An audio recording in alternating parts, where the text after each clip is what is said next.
the schedules are, we have a special access towards God.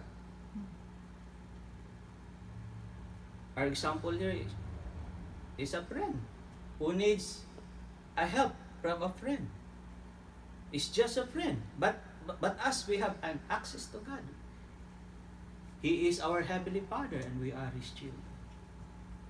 But, because of life circumstances, our devil is taking this truth in our mind.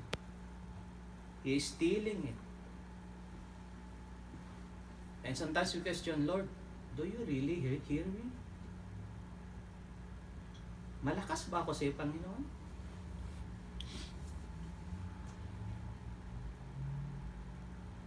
And under that letter A, your cry catches God's attention. Hindi yung cry na mag-iyak. But the moment you speak,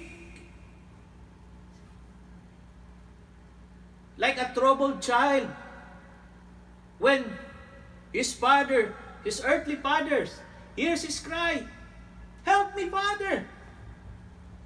Iiwanan ng tatay ko ano man kinabisihan niya because he knows that voice.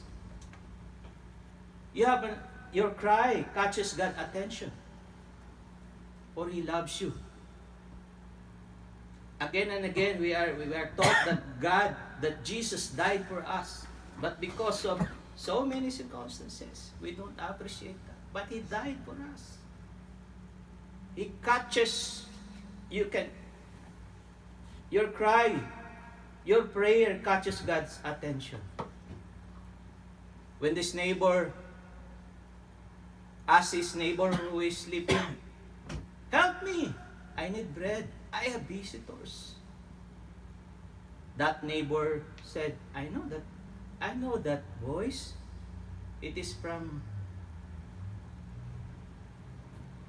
a neighbor's friend. I know her, or I know him. But as our cry catches God's attention,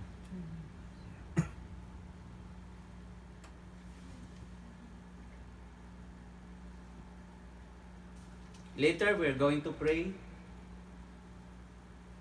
God will surely listen to us.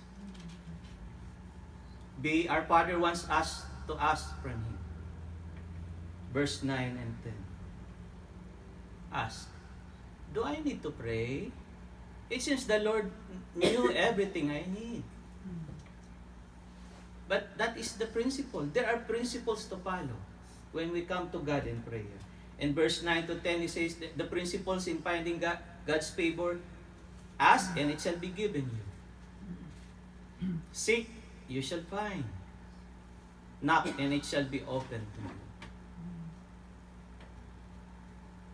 God waiting for you to call Him.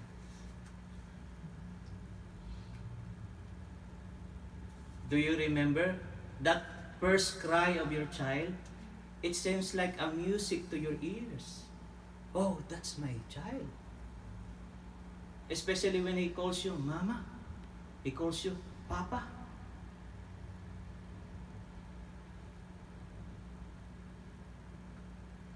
But because of this thinking of ours that we don't need to ask, the Lord knew everything. But He said, no, you have to ask. You have to seek. You have to knock. And it shall be given you. And you shall find. It shall be open unto you.